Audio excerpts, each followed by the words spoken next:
dei inini zvangu ari makuna here kana kuti chipfambi ndo chakawanda? Chipfambi ndo chakawanda munharaunda yeMagombamwa, kunyanya kumadzimai echidiki.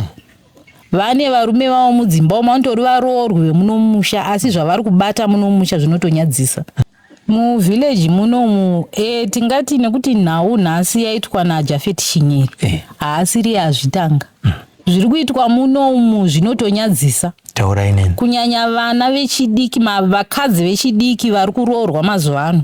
Unonyara ukanzwa nhau dzavo muno. Hurumende yaikwanisa kumbotitiwo kana tina chemugaba ambosvika munomuka.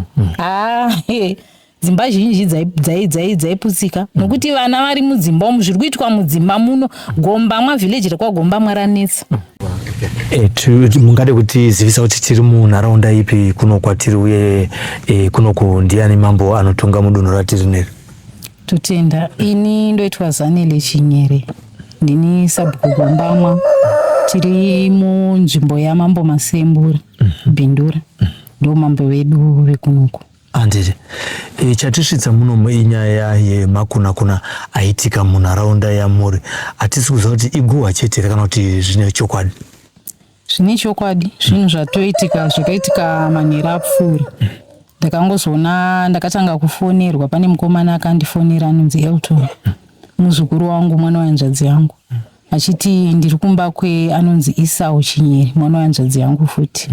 Kune zvaitika uku, kune murume anonzi Jafet Chinyere, mwana watete vangu, ari kunzi abatwa mumba naEsau Chinyere.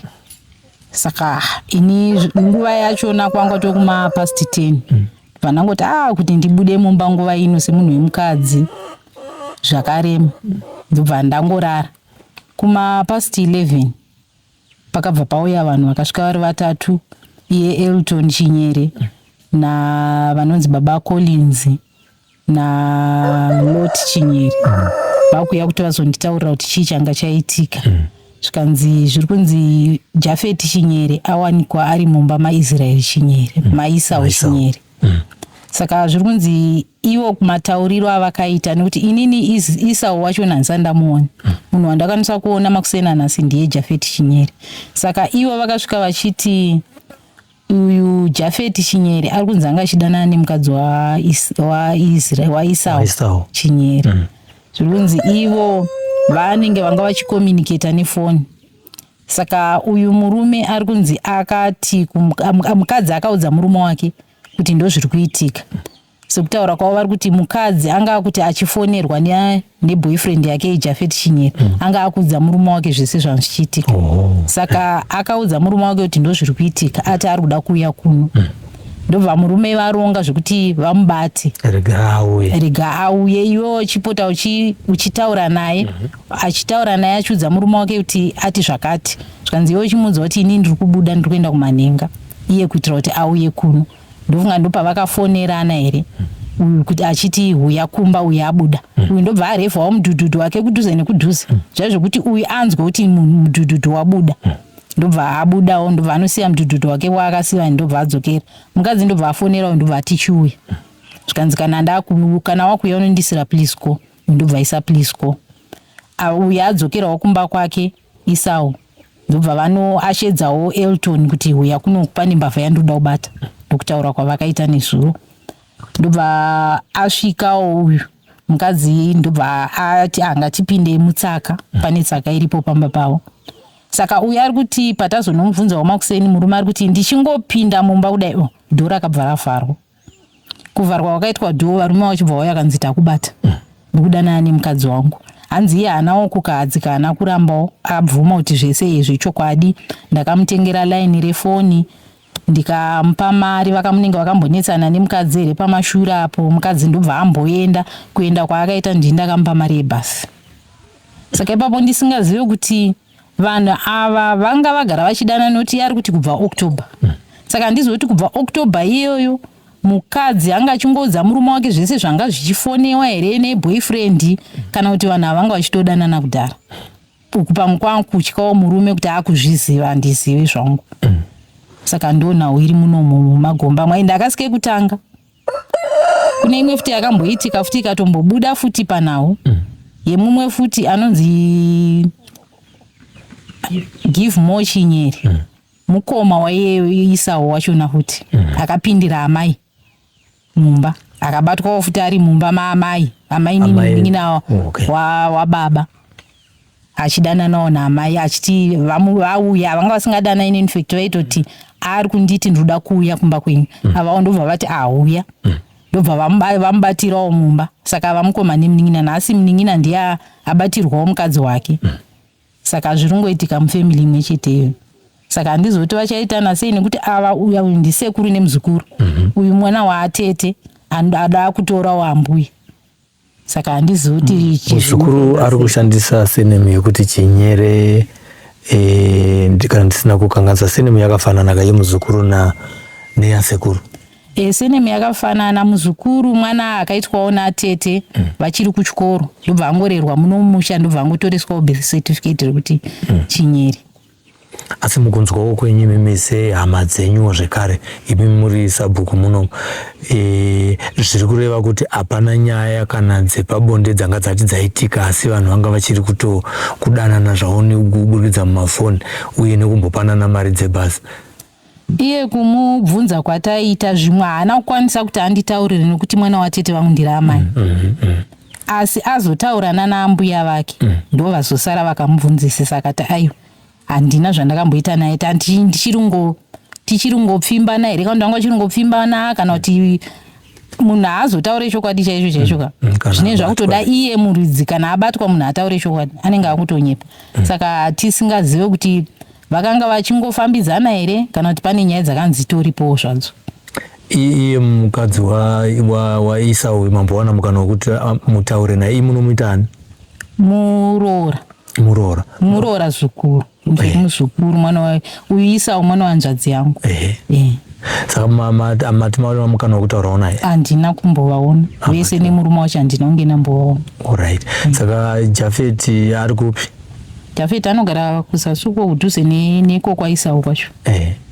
Mamboona mukana wekuti munatsosanangudzana naye muri penyu megawo?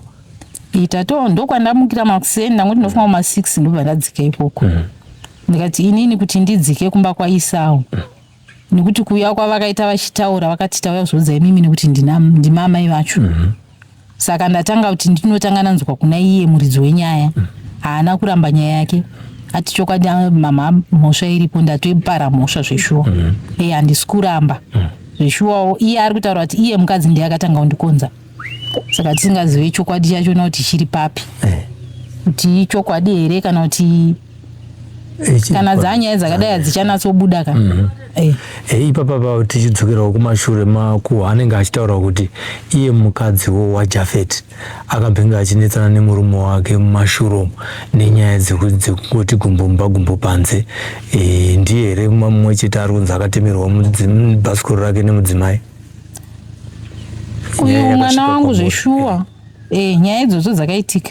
Ane mumwe musikana waidanana naye mubvana waidanana naye muno asi paiva futi paukama saka mukadzi iye akatosvika pakutozobuda muno akaenda kunogara kwaakagara saka mazuva iwayo kunoitika zvokuti zvakaitika nezvokuti akauya musikana mukadzi iye hamenowo zvaaida muno saka vakaona vari kuti vakanga vari vese mukadzi ndiye akati ndakavaona vari vese nokuti iye murume akabva aenda kumhiri wedhemu kundokune gadheni rake mukadzi wakaonekwa achibvawo nekusaidhi ikoko saka tizive chokwadi chacho kuti vakanga vari vese here musi iyoyo kana kuti vanhu vanga vakungotaurawo. Ati kusvika mukadzi anga ari kushandisa makuhwa here pakusvika pakuzotema bhasikoro kuti ndoro uri kufamba naro uchienda kumaraini uchinoita mukadzi andori nechokwadi isusuwo chero pakutanga taitomublema muroora iye titoti anotaurisa nekuti nyangwe imo mukamuona munhu wachona munotomurambira nemapfaviro acho akaita nemanyarariro acho akaita munotomurambira kuti vanhu vanomunyepera saka isi taitorambawo chitoti mukadzi uyu anoshusha ndiye ari kutoshusha mwana wedu singatoona kuti ndino nhasi zvadzazobuda nyaya dzakawanda dzaakubuda dzakawanda. Apa hapana nguva yakareba atemerwa bhasikoro? Hapana kana 2 months zvaitika izvozvo. Saka tingamuti iye hama yenyu zvenyasi, tingamuti iye imbwa nyoro here. Ndo zvitoripo, ndo zvatopo zvekutoti mwana wangu asi kahunu kacho kaaita nezera racho raari hazvienderani. Munhu aane varoora, aane vakwasha nevazvikuru. Pamakore Jafet ane makore mangani? Jafet ane makore mangani? Ane 62. Uyu mudzimai wanga achitsvetsva uyu ari kumakore mangani? Kwazobatwa ari uyu achiri wechidiki, unga antori kuma 30 something. Hafu yemakore akewo. Alright. Uyu Isau munhu akurawo zvakadii? Isau mufana unga ari kuwe kuma 71, anenge ari kuma 50 something. Isau nemudzimai wake vakambonetsana paakaenda ipapo, pakazopindirawo Jafet achizopawo mari yekuti akwire bhazi. Nyaya yavainetsana inyaya yatinganzwa here kana kuti yakasvikawo mukati menzeve dzenyu sevanhu vari mubhuku menyu uye vari vanhu vamunoziva zvekare? Nyaya yavo ndinganyepi, handina chandakambonzwa. Ndakatongoita kunzwa angoma kuhwa kunzi mukadzi waIsau atiza aenda. Zvokuti vanetsana chii kumba kwavo ayo handina ruzivo wangu nazvo. Saka nyaya yakadai kana ichinge yaitika munharaunda kana kuti mubhuku renyu, zvisinei kuti paukama nekutiwo kana uri mupurisa ukanzenda unosunga amai vako, unotongonosunga nekuti unenge uchizonzi vabapa vazonzi vaonekwa vachiba chibage chevaridzi, unotongovasunga. Nyaya yakadai inofambiswa sei sabhuku? Nyaya yakadai iwo sekuya kwavaita kutuma vanhu kwaaita usiku kuzotaura, tikazvigamuchirawo. Iyewo akurumidza ake kumhanya semunhu kuti kutaura chokwadi isusu vachona mufamily kuwirirana kune kunonetsa. Handi muri kuona muno munzvimbo muna sabhuku wechikadzi. Saka kune varumewo vanenge vachiti tisu ana baba tinofanira kunge tiri pachigare ipapo. Saka kutaudzana kana kuti kuwirirana chaiko kune kunoti netsei. Saka iye ndofunga azvitora zvose kuti ina handifaniri kuenda ikoko kwatete nokuti hatotauri neni. Chero inini kuti ndimuke ndichienda kumba kwake zvangu zvakandiremera. Ndonosvika ndichiti kudii ko ndikasvika ndikatemwa nedemo. Saka iye akurumidza kuenda kupi kwamambo, ndokuti angafanira kuti anga auya kuno ondudza nyaya yake. Ini ndochibata mambo ndofonera mambo. Hazvina hazvo kuipa, anga azivisa mambo. Mambo ndo vachauya nokuti kuenda kwaaita abva atononyorerwa samoni, atouya nemupurisa wamambo noti ane motorbike, abva auya nemasamoni acho arunzi atopuhwa masamoni, irunzi nyaya iri kuenda kudare musi wa10 July. Tichinzwisisa haisi nyaya yekutanga. Nyaya dzakadai kana dzizenge dzazosvika kwamambo hongu dzapfuura ofisi yenyu sasabhuku, inotongwa sei takatarisa kuti kupindira mumba masekuru kwaJafet zvinoripiswana sei? Nekuti pekupedzisira nyaya dzekumusha ndedzekuripisana kana kuri kuHarare tinoti ayo Harare Central iriko kunoendeswa vanhu, makotsa ariko, kunoku inofambiswa sei? Kana nyaya yadai isusu palevel yedu yemasabhuku hatitonge nyaya yakadai. Tinoenda kutoiendesa kwaheadmin. Yaenda kwaheadmin, kana headminwo zvavaremera nokuti headmin nyaya ine mombe dzinodarika 2 havatongi, inenge yakutoenda kumberi.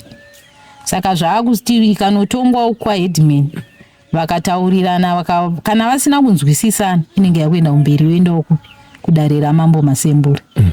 Mambo masembura wao kana iyo vari kutongwa vari vairi vasina kunzwisisana yoendawo kumberi kucivil court.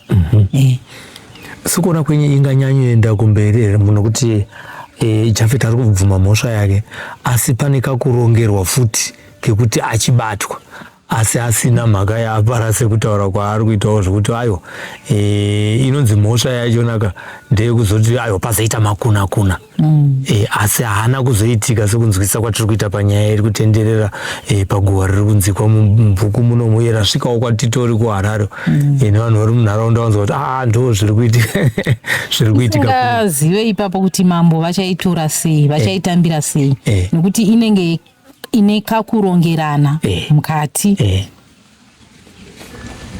Ipapo handizoti mambo vanoitonga sei. Nokuti kana tikada kupa akavhara dho achivharira Jafet ndiani? Zviri kunzi ndiye Isau naElton. Nokuti vakanga vakawanda pavanga vakawanda. Uyu paakangopinda amba ndobva vasvikovhara dho. Havasi kuti vanhu vakapinda mba iye kutaura kwakari kuti ndakavangwerekana dho ndichingonoti step kupinda mba dho rekabva ravharwa. Vanhu vakutoti takubata vakutotanga kumurwisa. Kurohwa akarohwa zveshuwa. Ndoti kana umuka anga asingagoni kufamba. Hanzi vakandirova neshamu. Pavairova iye Jafet, mudzimai akanga arupi? Mudzimai waIsau? Ipapo ndinganyepi. Handina kuzobvunza kuti pawairohwa iwo mudzimai waIsau anga ari kupi. Anofanira kunge ariko noti ndiye aibvunzwa achitaura kuti taidanana akanditengera laini akandipa mari yekuenda kuNikirini zvese ndaiudza murume wangu. Oraiti kana waiudza murume wako iwe kubva achikupfimba Jafet waiziva kuti muzukuru mukadzi waJafet aripo, chakakutadzisa kuti uende iwewe semunhukadzi kunotiwo muzukuru murume wako tsiura murume wako zvaari kuita zvaari kundiudza kuti inini anondida. Dei akakwanisa kuita izvozvo handifunga kuti nyaya yasvika kusvika kwayasvika nhasi. Asiwo akangonyara ndopatinozoti nyaya iyi vaida kutrepa munhu. Inotori nyaya inenge yanga yakatongorongawo. Zvichireva kuti woIsau nemudzimai wake vaironga vachiziva kuti kana ikazonosvika kwamambo pamwe kakubhadharika kanozoitika tikawedzera mombe mudanga. Kutoziva kutoti mombe dziriko kwaJafet ane mombe dzake dzaakatengawo paakapuhwa penjini dzake dzinofunga dza5wo. Vandoziva kuti mombe dzirimo dzichiuya tobuda. Plus pane imwe nyaya tanchida kuti titaure tisiri pakamera. Alright. Tichiri kutaura zvedu pana iyoyi tichitaura paruzhinji. Zvakanaka here kuti vanhu kunyanya vepaukama varongerane kusvika nyaya yekuzoti vazosvika pakuvharirana kudai? Ndofunga pane kakuhwandirana here karipo, pane kaagenesti here karipo kekuti ndoda kumupfidzisa Jafet ida kuti azvonoti inini Isau handitambo iyoyo. Ni semaonero angu kakurongerana karipo. Plus nyaya iyi ine zvemagiraji mukati. Nokuti mumhuri chaimo yekwashinyere kubatana chaiko hamusisini. Pane zviri kungoitika mumhuri iyo. Nenhau yeusabhuku ndokuri kubva nyaya yese iyo. Plus kune nhau yedevelopment rudaitwa munomu. Kune imwe inonzi Port Valley City vakati varuda kudevelopa munomu kuita town. Saka ndo pakabva futi madaka akawanda kuita kunge sabhuku ndo vakaenda kunotsvaga mainvestors vari kuda kudzinga munhu munzvimbo here. Saka ivo varimo munyaya idzo naIsau vachona. Nokuti vari kutosvika pakutoendesa vanhu kumakotsi. Namambo chaiye vari kutoendeswa kukoti nenhau iyo. Kana takatarisa nenyaya yebudiriro iri yeinvestment iyi ndichinzwisa hangu semunhu anobvawo munharaunda yemubhindura tinee tichitoti vanhu vakauya kumafungiro angu haingave mhosva nekuti kukauya investment ichapinza vana mabasa, ichasimudzira nharaunda, pamwewo zvinozopedzisira zvaakutonzwo pane kastatasi kedhorobha kanoreva kuti magetsi anenge angongwere kwauri ndisingazivi hangu kuti investment here kana kuti iri kuuya ichizobatsira nharaunda. Takatarisana nenyaya yedevelopment, imimi muchinzwisisa nyaya yedevelopment iyoyi yakashatira pakudii zvaita kuti vanhu vairwise? Mufungiro wavo nemuonero wavo vanhu vari munomu vasiri kuda budiriro vandori vanhu vari kutorwisana nemuono wehurumende wekuti yo vision 2030 havasi kutoda. Vanototaura kutoti nzvimbo inei takaigara takazvarirwa muno tikaberekerwa muno saka hatibve muno. Tikamboedza kutaura kuti aiwa munomu munoziva kuti kune dzimwe nzvimbo kwadevelopa nhau iri kuti iitisa kuti kunzi kuri kuda kuuya mainvestors munomu inhau yedhemu riri apa. Saka ndopavari kuda kuita mainvestments avo kuvaka zvavada kuti zvavari kutaura kuti vada kuvaka mahotel, mahospital, stadium, mauniversity. Imimi hamusi kuda zvese izvozvo. Saka ndo yamutsa madaka ese iwaya aya. Nokuti chero fomu rakauya ranga risingataura kuti filai muri kubva mabva panapa yanga iri proposal form. Saka takaedza kuda kuvaonesa kuti aiwa fomu iri riri kutaura kuti rakafanana nemukomana ari kupfimba musikana asati adiwa ari kutotsvaga kutoti ndiri kudawo musikanawo. Saka imimi mukaramba zvoratidza kuti mainvestors vachaona kuti vanhu vashoma vafila mafoma tokwanisa mari iripo.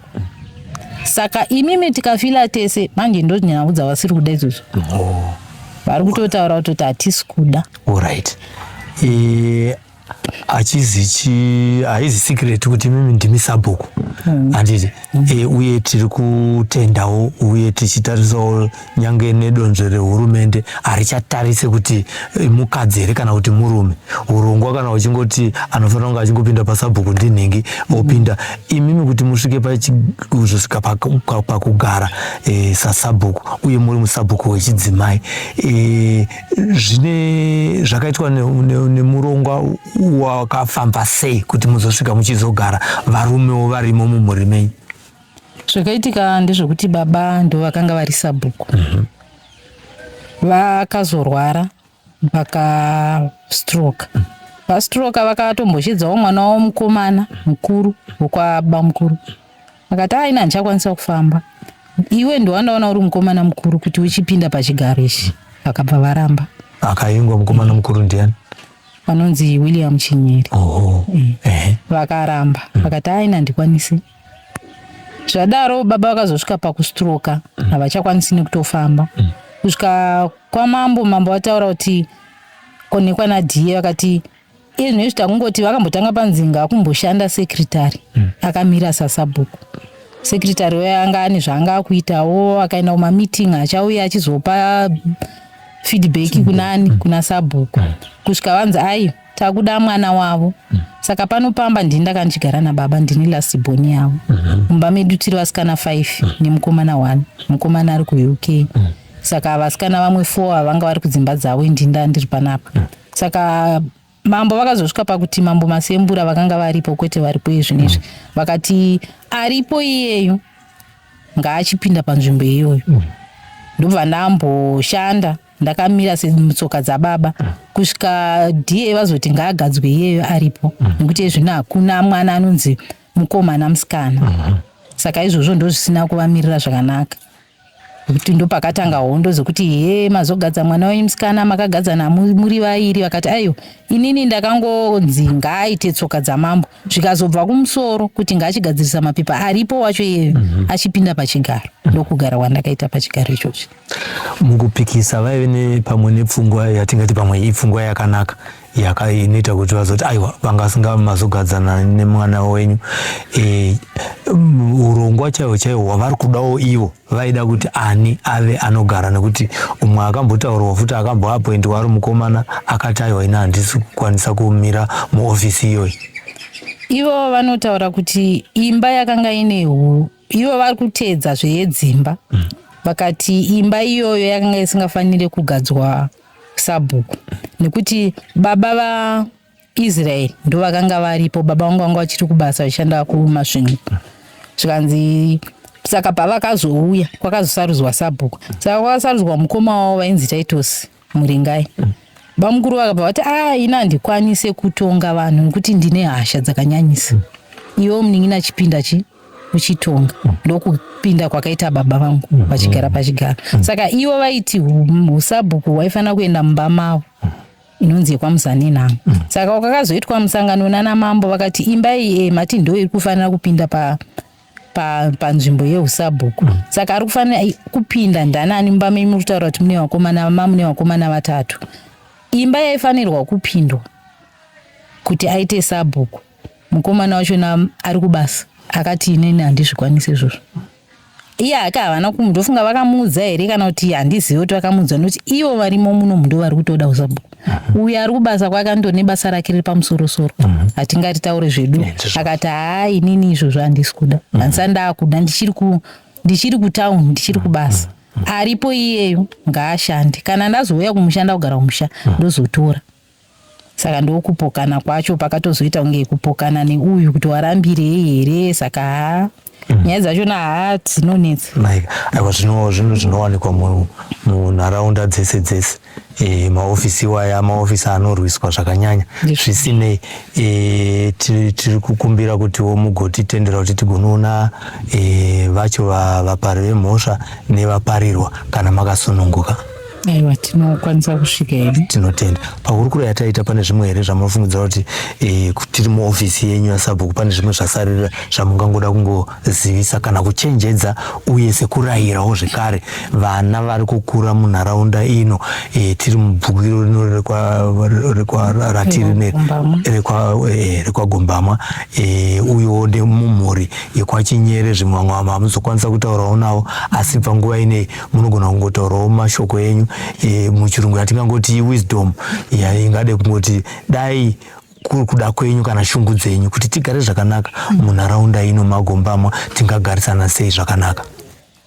Chandinongoda ngoyambira vanhu vemuno maGombamwa ndofunga tikabatana tikasiya umbimbi ndoga ndofunga tikaita zviya zvokuti toita chinhu chedu pamwe chete tichibatsirana kunyangwe inini ndanga ndiri munhukadzi ndoziva kuti hanzvadzi dzangu ndo vakuru ndana baba zvizhinji zvacho ndaifunga dai taishanda pamwe chete tichibatidzana pamwe chete handifungi kuti kwaimboita zvinhu zvakaifanana neizvozvizvi ende kuna ivo vachona vari kuzviita ndofunga munhu kune tsumo inoti muroiroyera kure dai akanga akanoroyera kana kuGlendi uko nhasi unoti chimurambira kuti haaite zvakadaro.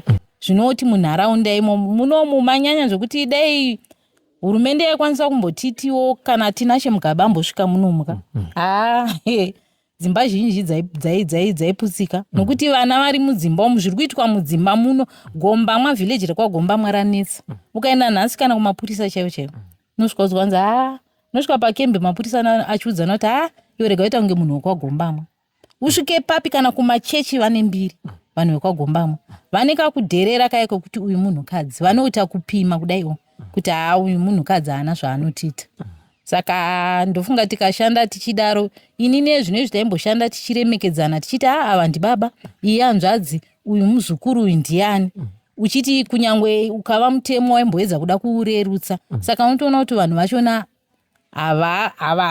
hazvisi mavari saka kutongoshanda nemutemo ndofunga ndokunotoita.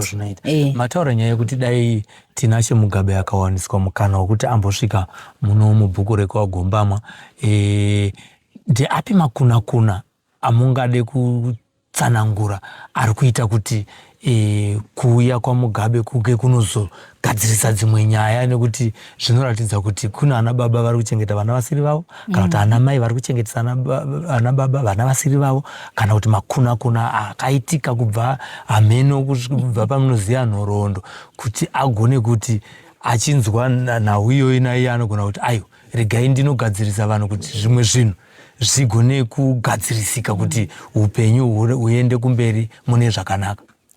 Muvillage munomu tingati nekuti nhau nhasi yaitwa naJafet Chinyere haasiri yazvitanga zviri kuitwa munomu zvinotonyadzisa. Taurai neni. Kunyanya vana vechidiki vakadzi vechidiki vari kuroorwa mazuva ano unonyara ukanzwa nhau dzavo munomu zvimwe haubvunze zvimwe hautauri unongonyarara uchingodzinzwa ngoti ndinganotanga kubvunza munhu ndomutangira papi ungosiyawo zvakadaro asi muvillage munomu handizoti dei inini zvangu ari makuna here kana kuti chipfambi ndo chakawanda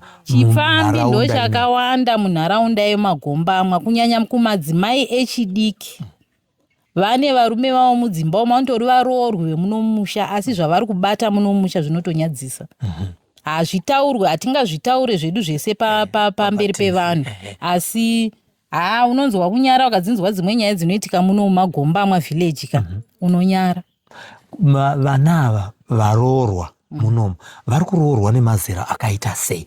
Pane gepu rakakurisa here pavaroorwa nevarume vavo vakurira mukati memusha munomu zvokuti tinogona kuti pamwe pari kushotesana pakuti mwana akaroorwa ari mudiki achienda pamurume akakura pamwe ndo imwe nyaya inogona kuita kuti vana vechidiki vazoti ayo muimba yemukati hatisi kuguta regai tifambe tichinotsvaga kuona kuti nesuwo tine ropa riri kupisa nyaya tingangofa nenyota makumbo ari mumvura. Kwete ndevezera rimwe chete asi kuti handizive kuti kudherera varume vavo here kana kuti zvinongori mavari handizive. Nekudhakwa iwo unonzi musombo iyoyi yakazara munomu kudhakwa kuvarume ndinoona sekuti varume vari munomu kushanda kwena unotsvaga mabasa chaiko havadi vanoda zvekudhakwa. Ndakuona sekuti ndofungawo madzimai mudzimba umo vanenge vasisa guswe nevarume vavo nekuti vanenge munhu anouya akadhakwa nemusombo wongoti angosvikoti bhidhiri kurara kusvika kwaedza. Saka pamwe amai saka vachizobuda mumba hamene kuti ndo zviri kuitika here kana kuti chingava chii. Zvisinei tinotarisira kuti nekufamba kwenguva pane zvichaitika kuti nyaya dzakadai dzigogadzirisika kuitira kuti musazove muenzaniso kusvika kwese nekumapurisa kuvangoti usaitise mwana wekwani ipapo tinokutendaiwo nekuishungu ukaona munhu uchitaura uchiburitsa zvinhu zvakadai kunoza kuti zvinhu hazvisi kufadza uye zvinosvibisa zita renharaunda uye remhuri. Isu toda kukutendaiwo nekugona kukurukura nesu pano paJCTV nepaSly Media TV. Tinotenda pakanaka. Mukati menyika yeZimbabwe yakasununguka yave kuti takaenzana varume nevakadzi, sabhuku kana mambo anogona kungowanikwa ari mukati meofisi iyoyo zvinhu zvichitofamba zvakanaka. Ingawani kutaurwa kunotaurwa kuchinzi varume tingori musoro wedzimba asi mutsipa unoita kuti ticheuke kana kuti tizive kwatiri kuenda madzimai anenge achititungamirira. Zvinoona kuti ofisi iyoyo iofisi inotariswa zvakanakawo. Inga vamwe vice president vemuno munyika yeZimbabwe Mai Mujuru vanga vari munhu wechikadzi achitotungamirira nyika kuzoti sabhuku angatadza nei ane nharaunda inenge iri diki kupfuura nharaunda yaitauriswawo nana Mai Mujuru vemuno muMarch Central. Kana chizviona zvakadai kwatiri isusu tinoti aiwa nyika yasununguka. Mwanasikana kana kuti girl child ari kutariswawo kuti ane ability yekuti agone kunge achitungamirira nekuti ndiri kuzvitaura nekuti ndo nyaya yatapedzisira asi iyi tichiri kuenderera mberi nayo. Mazvita.